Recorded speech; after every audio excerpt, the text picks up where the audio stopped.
प्यारे छात्र छात्राओं, सुप्रभात। कक्षा एकादश की परीक्षाएं अब नज़दीक हैं। वैसे तो कक्षा में ये आपको पढ़ा दिया गया है, लेकिन इसकी पुनरावृत्ति आज हम पुनः करेंगे गीता अमृतम, क्योंकि परीक्षा की दृष्टि से भी ये चैप्टर हमारे लिए अति महत्वपूर्ण है। तो आइए प्यारे बच्चों, ध्यान दीजिए। प्रथम श्लोक पर हम आएंगे। यहाँ उस समय का वर्णन है जब युद्ध भूमि में अर्जुन अपने सामने अपने ही परिवार वालों को देखते हैं तो वो किम कर्तव्य विमूढ़ हो जाते हैं और कृष्ण से कहते हैं कि हे माधव, क्या मुझे अपनों से ही लड़ाई करनी है? तब कृष्ण उन्हें समझाते हैं कि हे अर्जुन, ये युद्ध तुम धर्म युद्ध लड़ रहे हो, धर्म के लिए लड़ रहे हो। ये तो फिर जीवात्मा है। इस जीवात्मा तो अजर और अमर है। इस जीवात्मा पर इन सांसारिक विषयों का कोई प्रभाव नहीं पड़ता। ये मानव शरीर है जो नश्वर है, क्षण भंगुर है। ये जीवात्मा एक शरीर को त्यागती रहती है और दूसरे को बदलती रहती है, लेकिन इस पर कोई प्रभाव नहीं पड़ता।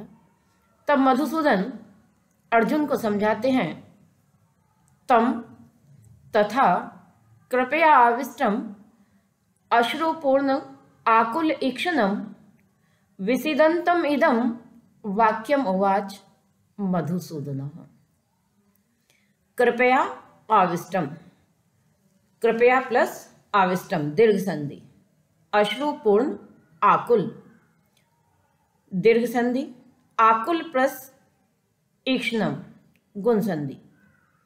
कृपया करुणा से, आविष्टम पूर्ण, अश्रुपूर्ण आंसुओं से युक्त, आकुल ईक्षणम व्याकुल नेत्रों वाले, तथा विसीदंतम तथा उस प्रकार, विसीदंतम दुखी होते हुए अर्जुन से, मधुसूदनम मधुसूदन ने, इदम वाक्यम उवाच यह वाक्य कहे। करुणा से परिपूर्ण, आंसुओं से युक्त, व्याकुल नेत्रों वाले, उस प्रकार दुखी होते हुए उस अर्जुन से मधुसूदन ने यह वाक्य कहे। क्या वाक्य कहे, क्या उनको समझाया? इसका विवरण अब अगले श्लोक में है। क्लैव्यम मा स्म गमः पार्थ न एतद त्वयि उपद्यते क्षुद्रम हृदय दौर्बल्यम त्यक्त्वा उत्तिष्ठ परंतपः। त्यक्त्वा उत्तिष्ठ, त्यक्त्वा प्लस उत्तिष्ठ गुण संधि, न एतत् वृद्धि संधि, त्वयि उपद्यते यन संधि।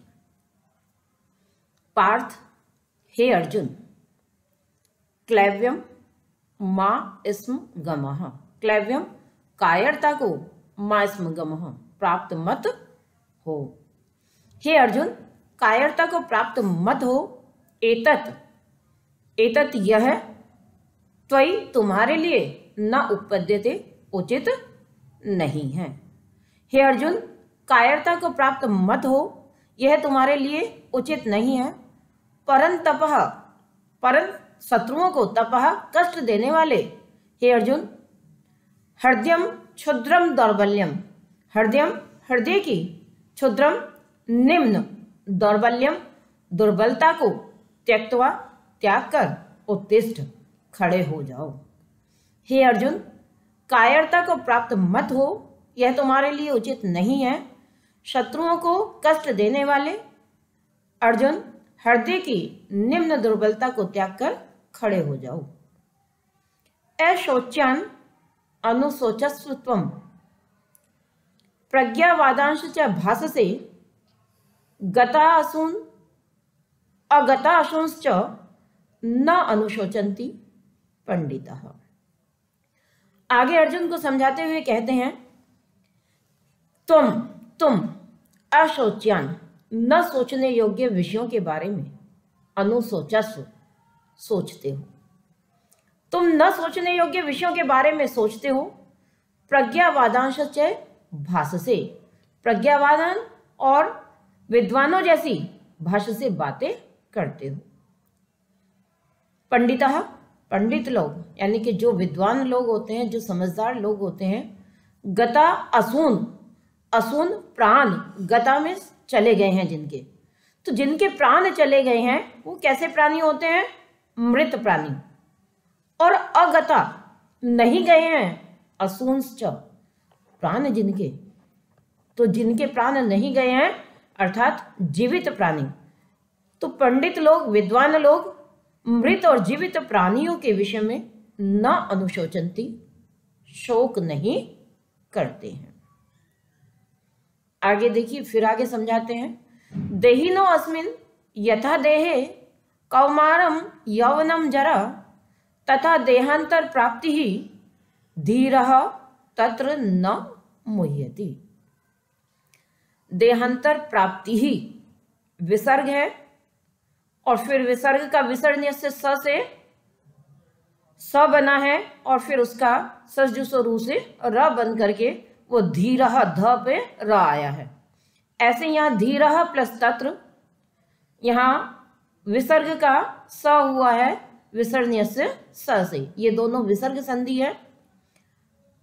देहिना अस्मिन, मनुष्य के, अस्मिन देहे, इस शरीर में, यथा, जिस प्रकार से, कौमारम, कुमार अवस्था, यौवनम, युवावस्था, जरा और वृद्धावस्था प्राप्त होती है, तथा उसी प्रकार से देहे, इस शरीर के पश्चात, अंतरम देहे प्राप्ति, अंतरम दूसरे देह प्राप्ति, शरीर की प्राप्ति होती है। धीरः, धैर्यशाली मनुष्य, तत्र न मुह्यति, इस विषय में मोहित नहीं होते हैं कि ये हमारा पुनर्जन्म में विश्वास करते हैं हम लोग, क्योंकि हम ये जीवात्मा एक शरीर को त्याग करके फिर दूसरे नए शरीर में प्रवेश कर जाती है, तो इसीलिए धैर्यशाली मनुष्य जो हैं इस सांसारिक विषयों से मोहित नहीं होते हैं। यह एनम वेत्ति हंतारम, यह च एनम मन्यते हतम, उभौ तौ न विजानीतौ, न अयम हन्ति न च हन्यते। यह जो एनम, इस आत्मा को, हंतारम, मारने वाला, वेत्ति, समझता है, जो इस आत्मा को मारने वाला समझता है, यह च एनम, और जो इसे हतम मन्यते, मरा हुआ समझता है, तौ उभौ, तौ उभौ, वे दोनों ही, न विजानीतौ, नहीं जानते हैं, न अयम हन्ति, न तो यह आत्मा मरती है, न हन्यते, और न ही किसी दूसरे के साथ इसका हनन किया जाता है।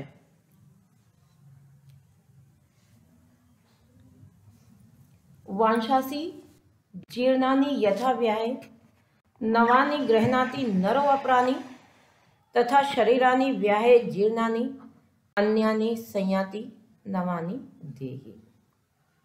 यथा, जिस प्रकार से, नर, मनुष्य, जीर्णानि, फटे पुराने, वांशासी, वस्त्रों को, व्याहे, त्याग कर, अपरानी, दूसरे, नवानी, नए, वांशासी, गृह्णाति, नए वस्त्रों को ग्रहण करता है, तथा उसी प्रकार से देही, यह आत्मा भी, जीर्णानि शरीरानि व्याहे, जीर्णानि पुराने, शरीरानि शरीर को त्याग कर, अन्यानि दूसरे, नवानि शरीरानि संयाति, नवीन शरीर को धारण करता है। जिस प्रकार से मनुष्य पुराने फटे हुए वस्त्रों को त्याग करके दूसरे नए वस्त्रों को धारण करता है, उसी प्रकार से यह आत्मा भी पुराने शरीर को त्याग करके दूसरे नए शरीर को धारण करता है। न एनम छिदन्ति शस्त्राणि न एनम दहति पावकः न च एनम क्लेदन्त्यापो न शोष्यति मारुतः। कि जितनी भी सांसारिक वस्तुएं हैं उनका कोई भी प्रभाव इस आत्मा पर नहीं पड़ता। इसी चीज को अपने उपदेश के माध्यम से कृष्ण अर्जुन को समझा रहे हैं। एनम, इस आत्मा को, शस्त्राणि, शस्त्र, न छिन्दन्ति, नहीं काट सकते। इस आत्मा को शस्त्र काट नहीं सकते। न एनम, और न ही इसको पाव कहा दहती, अग्नि जला सकती है। न चैनम आपोह, और न ही इसको आपह जल क्लेदंती, गीला कर सकता है। न मारुतः शोष्यति, और न ही इसे वायु सुखा सकती है। जातस्य ही ध्रुवो मृत्यु ध्रुवम जन्म मृतस्य च तस्मात् अपर्याय अर्थे न त्वं शोचितुम अर्हसि।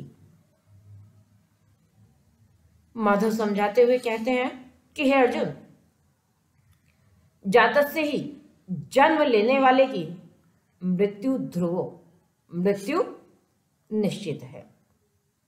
मृतस्य च और मृतस्य, मरे हुए का, जन्म ध्रुवम, जन्म निश्चित है। जन्म लेने वाले की मृत्यु निश्चित है और मरे हुए का जन्म निश्चित है। तस्मात्, इसलिए, अपरिहाय अर्थे, यहाँ जसत्व संधि है, अपने वर्ग का तीसरा हुआ है। तस्मात्, इसलिए, अपरिहाय अर्थे, कि जिसका कोई परिहार नहीं है, जिसका कोई उपाय नहीं है, उसे अपरिहार्य कहते हैं। तो इसलिए इस उपायहीन अर्थे विषय में त्वम, तुम्हें, न शोचितुम अर्हसि, शोक नहीं करना चाहिए।